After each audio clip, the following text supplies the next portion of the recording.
Please, sir. Is she in? Okay.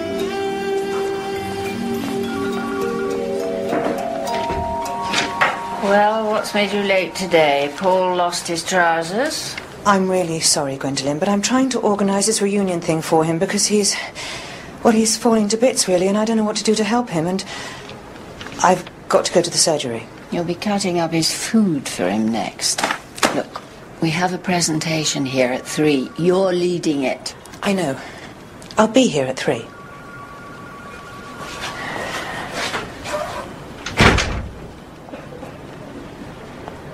My name is Peter, and I'm an alcoholic. Fair enough. I'm not really functioning very well at the moment. I'm feeling very flat. Some weeks ago I met a woman in a bar and went home with her. She was wearing a thong. Indeed.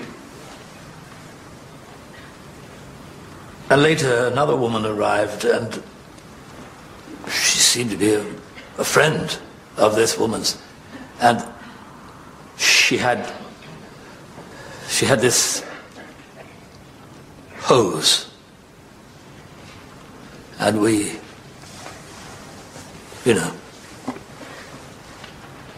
made love, which made me feel confused. Later on, a man arrived in a cloak, and he had a whip, which made me feel even more confused, I suppose. And there was someone there with another hose.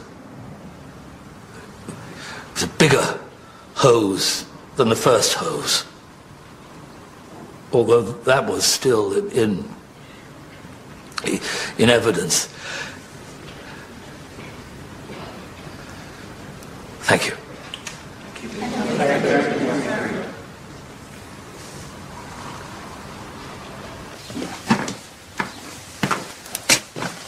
Where's Dan? Urgent meeting running late. He's acting so weird lately. What kind of weird? Hi. Urgent meeting running late. Text message from Sweden. What up?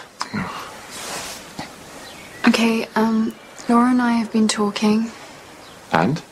Oh, you say it, Laura. We don't think it's going anywhere. Rory, Lucy's very fond of you. Can't speak for herself. But it doesn't seem right.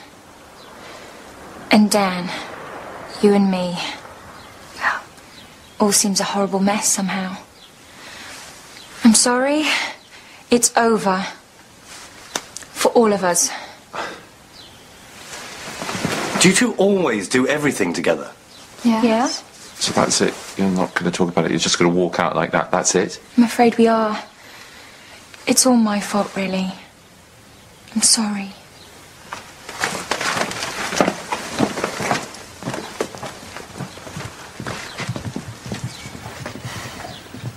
Thanks a lot. This is my fault. Oh, I don't know. There are girls on every corner, my brother. Gonna be in your neck of the woods today. Why? There's money in poverty. Paul, would you like to share?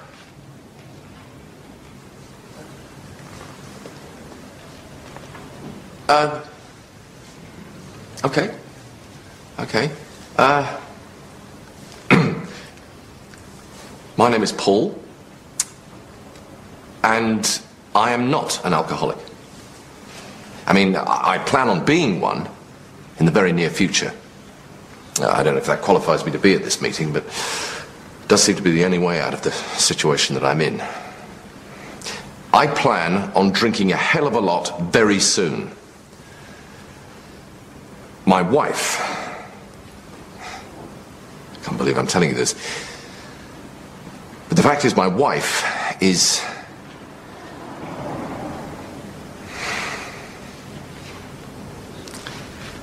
Also not an alcoholic.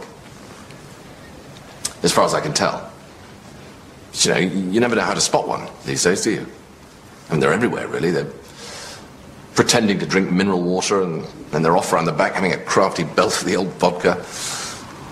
Well, I don't need to tell you lot that, obviously, because presumably you're no strangers to the well-camouflaged hip flask, and the large Macallans on your cornflakes in the morning.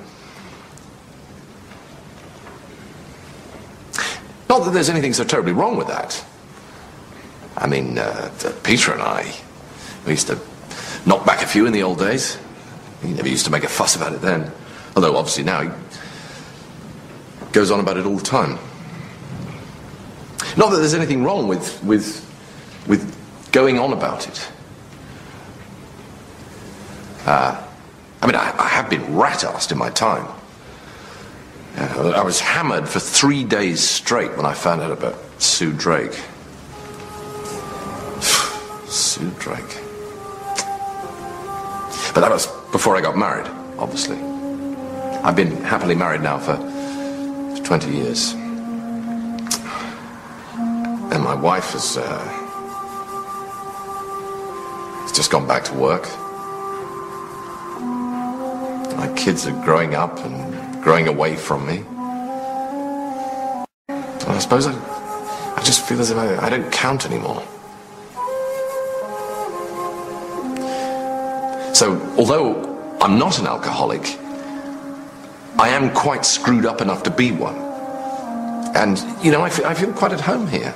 You know, you all seem very nice. And I must say, I was devastated to learn that old Peter was a lush. I hadn't seen him for 6 years, so, you know, what can I say?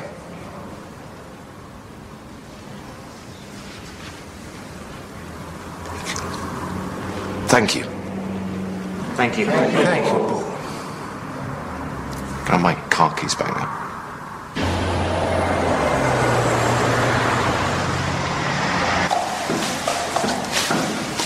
Hi. Hi. I'm Harry, the new Führer. Oh, hi. Sorry I haven't said hi before. My feet haven't touched the ground since I got here. Where were you before? Before? Before homelessness called. Oh, University of Reigate. You? I've been all over. I was with Age Concern, trying to drag them into the 21st century. I kicked ass with the Samaritans. They were phoning each other by the time I was through. You're kind of like a manager. Guerrilla manager. Charities are not nice, my friend. The world of philanthropy is a tough one. I've called a big meeting this afternoon to discuss our management structure. Be there or be square, my friend. We are about to modernize, and it is not a time for old-fashioned sentiment. No sleeping bag is safe. Nice to meet you. Nice to meet you too.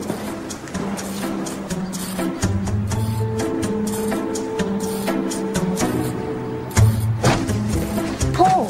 Hi. Pilfrey. Welcome back. Good.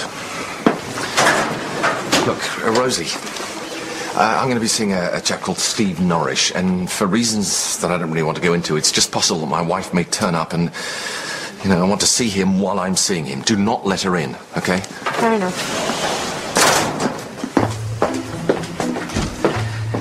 He has real pain in his marriage. How'd you work that out? He's stretched tight. I know the signs. See, I'm sexually very giving.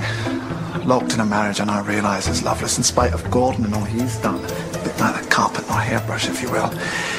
But here I am, trying to work my way back into the hearts and minds of this practice. What are you on about, Pilfrey? Ronnie, Paul is flipping, as we say in the therapy class. He's seeing things, he's having delusions. Why would Estelle suddenly bust in here and demand to see one of his patients? Rosie, is Paul seeing someone called Steve Norrish? When I get the wax out of my ear, it's a rather peculiar colour. And how'd you get it out? My fingernails. Yeah, me too. Well, I can't find anything wrong with you, I'm afraid. Although you probably shouldn't be drinking 29.5 pints of beer a week. No. Do you ever feel as if you're alone in a big dark room with a plate? What? Nothing. How's Estelle? Perhaps I should be asking you that. Should you? Look, Steve, we've known each other a long time. I don't think we have to beat about the bush. What I mean is, I'm pretty sure I know what's going on. Ah. Surinder, couldn't I just pop in there? Please, Surinder. He's going to blow the gaff on the surprise party I've arranged for Paul. Oh, I'd love to come to that. Look, I'm sorry, Estelle, but bursting in on a doctor and patient is against the rule. I know, but I came as soon as I could. Excuse me, do you mind? What's the matter? Estelle, Paul is an alcoholic. He's been in denial for years, but today he turned up at my AA meeting. What? It would explain a lot. Oh, don't be absurd. Yes, of course. We heard him. We heard his pain. We heard his confusion. We didn't reach out to him, but I think we need to reach out to him now and ask him how he feels. You're Peter, aren't you? Ronnie Pelfrey. We met in rehab. Ronnie. Look, Steve, I know about Peter Mailer. Peter Mailer? Is he one of our number? What number? Quite a few blokes involved from over the years. My God. What do you expect? You don't say no to Estelle. Well, who are they? Well, it's that friend of Nobby's, Buster, Leslie Frim, George Henry McAfee, obviously. Obviously. Cyril de Tourneur, that mate of Clive's with the obvious rug, Ron McIntyre, the Grzinski twins, Ted Beecham, Jonathan Kellerman, I suppose. It's a ring! Paul is many things. He's very bad at expressing his feelings. He gets ridiculously paranoid at times, I know, but this... Still, he came to the meeting. He came to Alcoholics Anonymous, which is great. He's getting there. He spoke very movingly and eloquently about his drinking problem. He is trying to confront it, but he's not through it yet. Not by a long chalk. He is close to mental collapse. I'm glad you told me this, Steve. At least you're not one of them.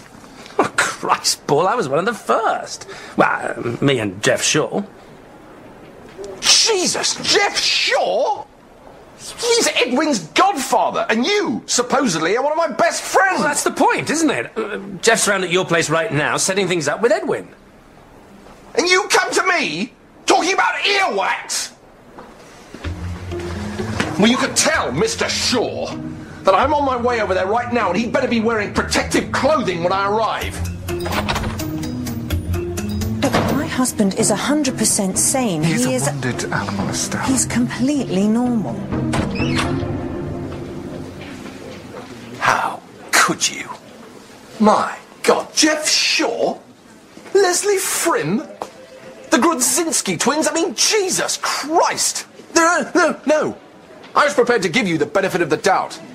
You're obviously half seas over most of the time anyway, so fair enough. Paul, let's be calm and talk. I think it's a little too late for talk, wouldn't you say? Paul, what is wrong with you? And involving the children, Estelle, that is the lowest trick of all. Well, let me tell you, I'm going home right now and I'm going to punch Jeff Shaw on the nose. I just don't know how you could do this to me. And that mate of Clive's with the obvious rug, have you got no taste at all? I thought you liked him. That's the whole point. I can't stand him myself, actually. You are sick. Paul? Paul? This is entirely typical behaviour. Becoming hysterical because I've organised a party for him? Of course. His self-esteem is so low that he sees anything with him at the centre of it as a threat. I did notice he quite often had a pint at lunchtime, and that's the first indication. And he said to me last Christmas that he intended to get lagered up. We better follow him before he becomes really dangerous. Did you say your son was with Jeff? Paul is not a violent man. You have to face the truth, Estelle. My husband's an alcoholic.